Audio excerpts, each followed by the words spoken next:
Salam, our fellow learners. This video presents the theory of tragedy by Aristotle. You might know Aristotle, the Greek philosopher. He gave the theory of tragedy. By Aristotle, tragedy means the core of poetics. It is also known as imitation theory of fine arts.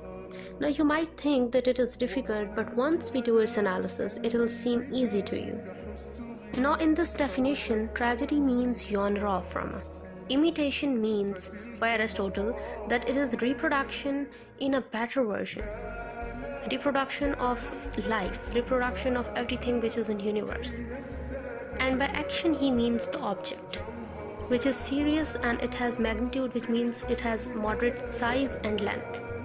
It is complete in itself. And it has language that gives aesthetic pleasure and fulfills needs of drama. Now you can say that a genre of drama that is a better version of reproduction of an object that is serious, which has also a moderate size and length, it is complete in itself, and also has language that gives aesthetic pleasure and fulfills needs of drama.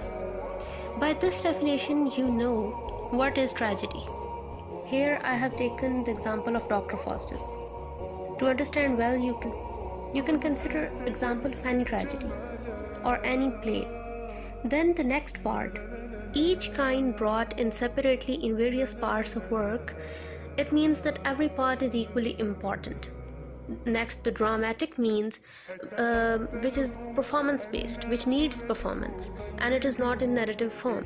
Also it has emotions in it, and it also provides relief from that overbursting emotions. Now this is a full definition of tragedy. This is the whole of a tragedy. Consider the example of Dr. Faustus and recall its story, the incidents and events, then you can better understand this definition of tragedy. There are 4 elements of tragedy. First of all, there is mean. It's the mode through which thoughts are expressed. And the mode is the language, the words we use. But also it contains rhythm or songs or music. You can take example of chorus, which is mixed with words and with rhythm. Then there is manner, which we can say that it is the visual representation, the presentation on stage. Then there is aim of tragedy, which is pleasure and relief through a catharsis of pity and fear, catharsis through the emotions. Then there is object, which is the most important one. Object is the action, which has closely connected incidents which are serious, having magnitude and are complete in themselves, involving peripety, which is changed from one state to another, which falls into the end as complication.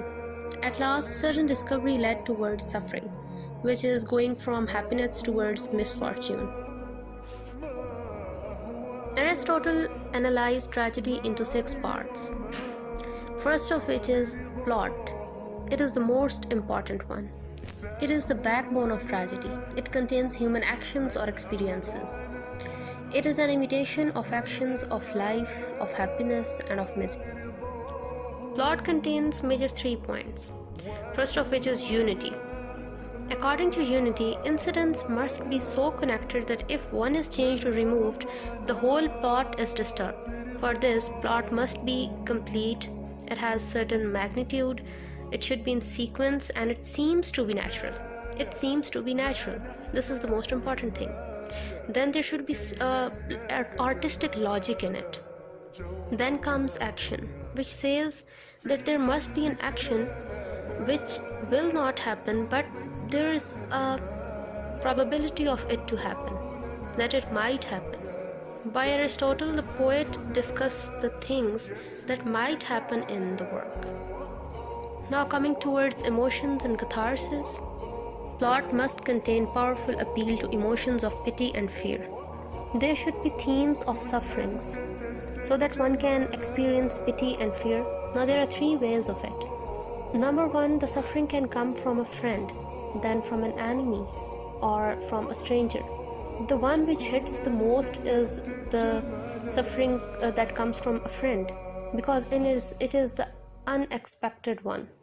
So there is a chance of more suffering or experience of more pity and fear.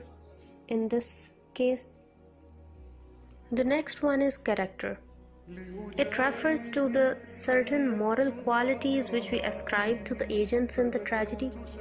Now that agents should be good, consistently drawn, it means that they should be true to themselves and they should be self-consistent.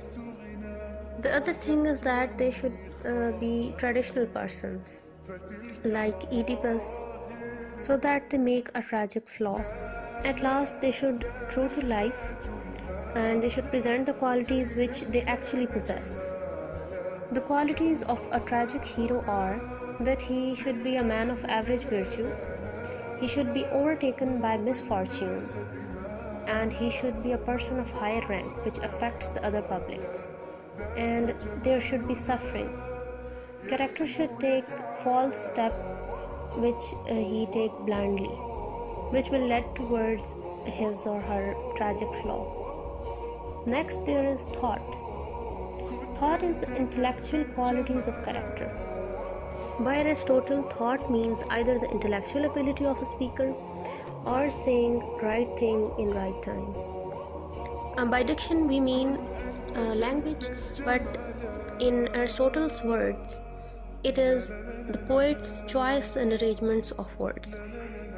He tells about the nature of a language which we use, that it should be common, there should be use of foreign words, there should be metaphors or ornamental, which means some artistic or attractive words, also the words that are newly coined, and the words that can be modified by lengthening or shortening them. Then Aristotle tells about the use of words. Compound words best suit in lyrical poetry, rare words best suit in epic poetry, and metaphorical best suit in verses of drama.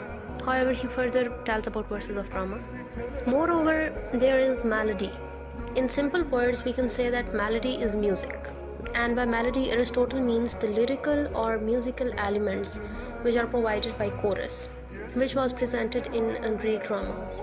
On one hand side, Aristotle says that these musical elements make tragedy pleasing, and on the other hand side, he condemns them as which are not connected with actions of the tragedy. At last, there is spectacle. Spectacle, we can say that it is the visual representation of drama or its presentation in theatre. There are costumes and visual representations shown in spectacle. Aristotle didn't give much importance to it. He says that tragic effect is quite possible without a public performance and actors. However, he also says that fear and pity can be produced by these spectacular means, by these visual representations of the tragedy.